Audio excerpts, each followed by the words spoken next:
Since prehistory, humans have learned that living in groups ensured higher levels of security and better odds of surviving against the dangers of nature. Large villages were built to lodge an ever-increasing number of people. As the ages passed, the villages turned into prosperous and bustling cities. To protect the cities, giant walls were built around them. The citizens could carry on with their lives without any concern. Humanity kept evolving towards more civilized and organized societies. There were still people in the world who maintained a nomadic lifestyle, preferring the freedom to switch from one region to another, instead of establishing in one specific place. The distant plains of Mongolia were home to many nomadic tribes who still kept that simple way of life, surviving on wild animal hunting and goat and sheep farming. Since farm animals needed food constantly, there was a need to always be in search of new pastures.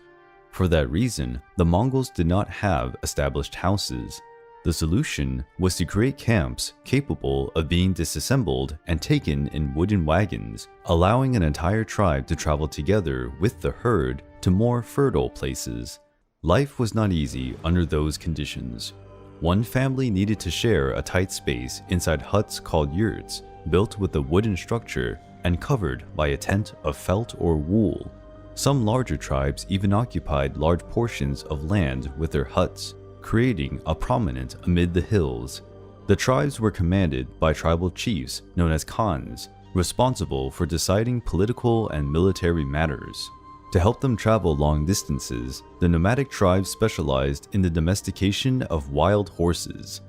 Despite their short stature, Mongolian horses are very hardy and capable of running at high speed, making them a crucial resource in that environment.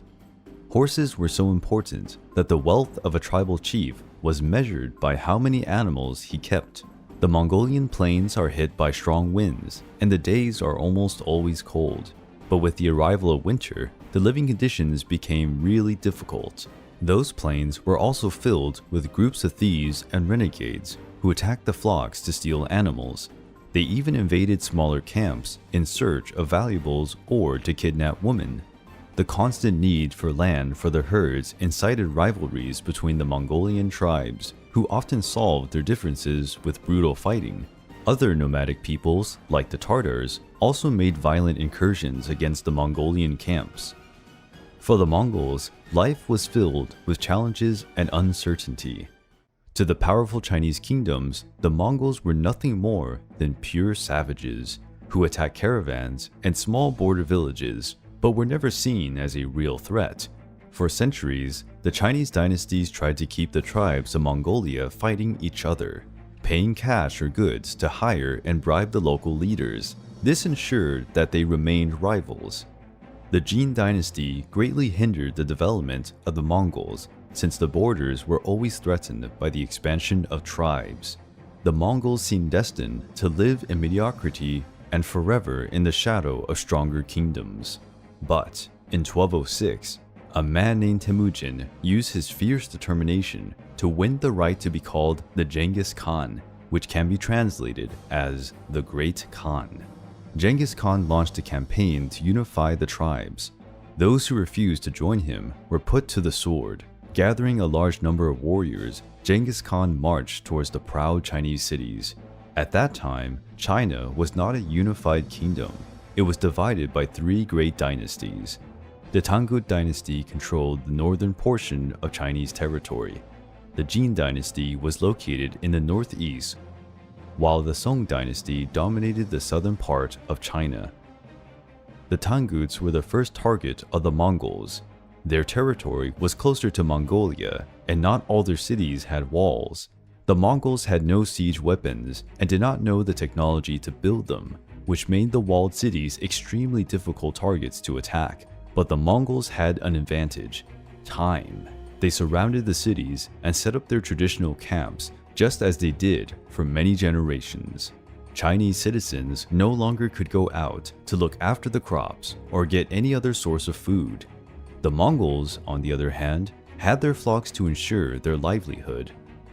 Sending soldiers to fight the Mongols in the open was a fruitless effort. For many centuries, the Mongols lived riding and hunting in the plains. Those skills made them excellent knights and archers. The Mongols used a type of bow that was reinforced with animal horns and tendons. This allowed the bow to shoot arrows from a long distance with amazing power and accuracy. The compact size of the bows also allowed agile handling, even during a full-speed gallop. When quarreling, the Mongols always sought to keep their distance, while punishing their enemies with a massive rain of deadly arrows. The Mongols highly valued military intelligence and were ambushing experts.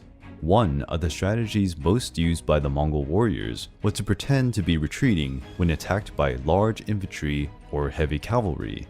When enemy troops began to show fatigue from the chase, they were surprised by the quick maneuvers of the Mongols.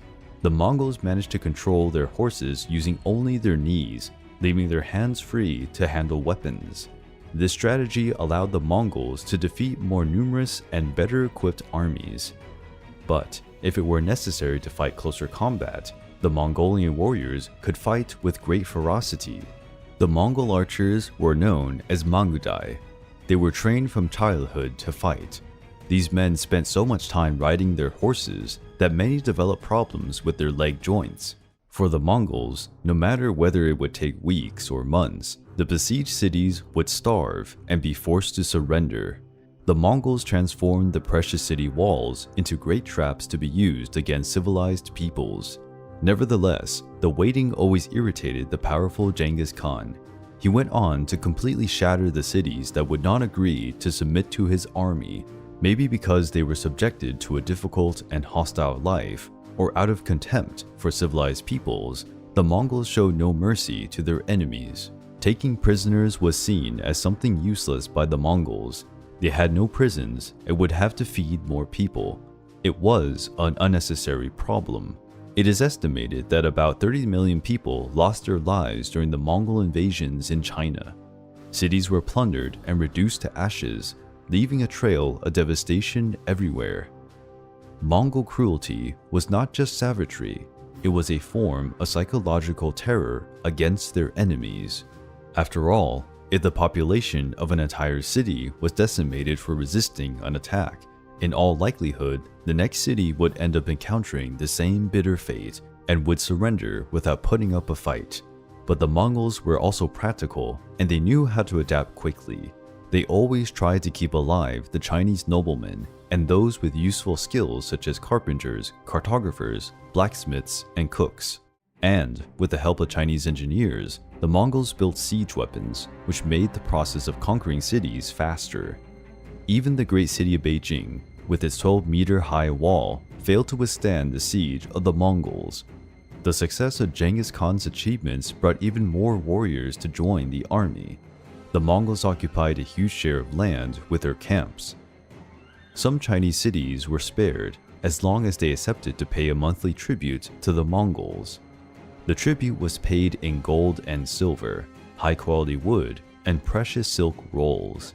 The Mongols quickly began to adopt and adapt new customs and technologies, such as the manufacture of high-quality weaponry and armor, silk clothing, and jewelry.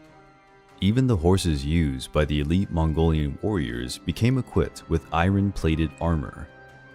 By the year 1215, the Mongols already controlled the territories that had once belonged to the Tangut and Jin dynasties. The Song dynasty was the one left, which, thanks to its incredibly large army, managed to defend its borders against the Mongols. Under Genghis Khan, the Mongols accumulated great wealth and fertile territories, starting one of the greatest empires in history. In 1218, the Mongols ruled the conquered territories in China with an iron fist. The Chinese had paid a high price for underestimating the steppe barbarians. Now, they were forced to collaborate and obey their new sovereigns. The Mongols didn't give much value to coins or precious metals. They soon realized that it would be a waste to accumulate such things. With the help of Chinese experts, the Mongols learned that trade was the best way to make a kingdom prosper. Genghis Khan decided to make use of a large number of plundered coins and started sending emissaries to distant kingdoms like Korea, India, and Persia. The intention was to establish trade routes with other kingdoms while attacking the Song dynasty constantly. But one serious diplomatic issue changed the course of history forever. Persia was run by a Muslim empire called Khwarezm. The Mongolian emissaries who were sent to seek trade deals with the Khwarezm were accused of being spies and executed. Such an offense could not go without an answer. The Mongols set out to confront the brave Muslim armies. In command of 200,000 warriors, Genghis Khan advanced against large Persian cities. The Khwarezm had great armies with brave and well-trained knights. But even that wasn't enough to defeat the Mongols, who were fighting like angry wolves. The cities of Samarkand and Bukhara were besieged and shattered by the Mongols. The destruction was so massive that not even the animals were spared. Millions of human lives perished during the Mongol invasions in Persia. In 1220, the Khwarezm Empire was extinct, and the world knew it would never underestimate the Mongols again. The Mongols had already learned about the benefits of adding different types of soldiers to their ranks, and because of this, many Muslim warriors were allowed to join the Mongolian army. The gigantic Mongolian army had people of different ethnicities and cultures. Mongols, Chinese, and Arabs lived side by side in the camps. This had many benefits for the development of new ties between these peoples. The Mongols were incredibly tolerant of the religious and spiritual beliefs of other peoples, allowing cults and rituals of all kinds in their camps and cities. The religion of the Mongols is known as Tengriism. It's based on the belief of a supreme deity called Tengri, which would be heaven itself, above all things on earth. Tengriism incorporates shamanic elements and ancestor worship. However, over time, it has also come to include elements of Tibetan Buddhism. With the capture of the Persian territories, the Mongols had under their rule much of the famous Silk Road. The Silk Road connected the commerce of several countries, being used by caravans from more distant and exotic lands.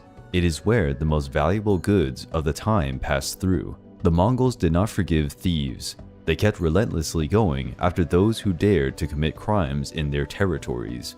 Because of this, the Silk Road became safe for travelers and merchants, which popularized the term Pax Mongolica, Mongol peace. To control such a source of wealth was decisive for the emerging Mongol Empire. With this pretext, the Mongols set out for Europe, where they began to conquer lands in Russia and Ukraine. Nothing seemed capable of stopping the advance of the Mongol armies, commanded by generals with authority to decide when to attack or retreat. The Mongols divided their forces and attacked multiple targets at the same time, preventing the enemies to be reinforced. But in 1227, the great leader Genghis Khan passed away abruptly. His death brought a wave of uncertainty among the Mongols. Many leaders and generals believed themselves worthy of taking the title of Khan of the Khans. The successor of Genghis Khan was his third son Ogedei, responsible for continuing the expansion of the Mongol Empire. The other sons and grandsons of Genghis Khan were given command of territories that would become known as Khanates. As was expected of a son of Genghis Khan, Ogedei proved to be a strong leader. Under his command, the Mongols completed the conquest of northern China and completely dominated Korea. Ogedei managed to enter the territory of the powerful Song dynasty. That started a war that would last 40 years for the control of southern China. Following the model of divide and conquer, the Mongols continued to advance towards Europe. The Mongols had the leadership of one of the greatest generals and military strategists in history, Subutai. He had served Genghis Khan and now served Ogedei Khan. Subutai was a man of simple origins, but thanks to his achievements on the battlefield, he managed to rise to the rank of great general of the Mongolian nation, and is said to be even a personal friend of Genghis Khan. Subutai lived up to his reputation. Together with other generals of the Mongolian army, he led an invasion against Russia. That in itself would be an act of courage given the vastness of Russian territory and its history of having brutal warriors. But Subutai was not a common general, and neither were his tactics. Subutai invaded Russia in the middle of winter, progressing with his troops in temperatures below zero. The achievement was only possible thanks to the outstanding resilience of the Mongol warriors. The Russians fought bravely, but were unable to stop the Mongolian war machine. In 1240, the great city of Kiev was taken and plundered. Poland, Hungary, and Romania were the next kingdoms to fall. Not even the European knights, veterans of the Crusades, could answer the Mongol archers. The other European countries were already preparing for the inevitable invasion, desperately trying to send emissaries to negotiate with the Mongol leaders. But the Mongol Empire suffered another unexpected blow. In 1241, Kublai Khan passed away due to alcoholism. As the Mongolian customs dictated, all the leaders of the nation had to gather to elect a new sovereign. This spared the rest of Europe from being annexed by the Mongol Empire. The election was presided over in the capital of the Mongol Empire, the city of Karakorum, which had been built in Mongolia. The death of Kublai revealed the ambition of many nobles in Mongolian society. In the following years, there was an intense succession of leaders who fought for the title of Great Khan. That fueled armed conflicts among the Mongols. The Great Mongol Empire was already showing its first signs of instability. Years went by, and disagreements among the noble Mongols continued to weaken the empire. Then, one of Genghis Khan's grandchildren, the famous Kublai, defeated his younger brother's troops and claimed the title of the supreme leader of the Mongolian nation. The empire was divided into 4 major khanates. In 1271, the Yuan dynasty was founded by Kublai Khan and commanded the territories of China and Korea. Chagatai, the second son of Genghis Khan, founded his empire in northern Afghanistan, which was called Chagatai Khanate. The Golden Horde Khanate controlled much of Russia and Hungary and was founded by Batu Khan. The Il Khanate was centered in Persia and was commanded by Hulagu Khan. Kublai Khan conquered the last Chinese territories that resisted Mongolian domination. He became the first foreign emperor to rule all of China. As a child, Kublai was educated under the customs of the Chinese court. Soon, he became an educated man and enjoyed the luxury of civilized life, which was seen as a weakness by many traditionalist Mongol leaders. Kublai Khan's government was plagued by riots and political conspiracies. His territorial administration was not having good results, and uprisings frequently broke out at different points in the empire. In an attempt to fortify his position as leader of a warrior nation, Kublai wanted to conquer new territories, turning his attention to Japan. Compared to the Mongol Empire, Japan was a small and poor country. It looked like an easy target to conquer. Using Chinese boats, the Mongols assembled a large fleet and set sail for the Japanese coast. But they did not expect a sudden weather change. A strong typhoon hit the Japanese sea and the Mongolian squadron was shattered. Their boats capsized or crashed into each other, causing the death of thousands of warriors in the turbulent waters.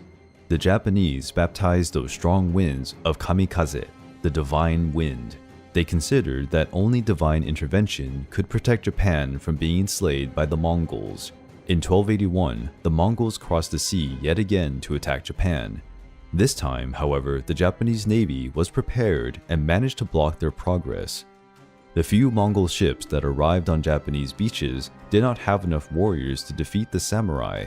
Inspired by the need to defend their land, they fought with brutal determination.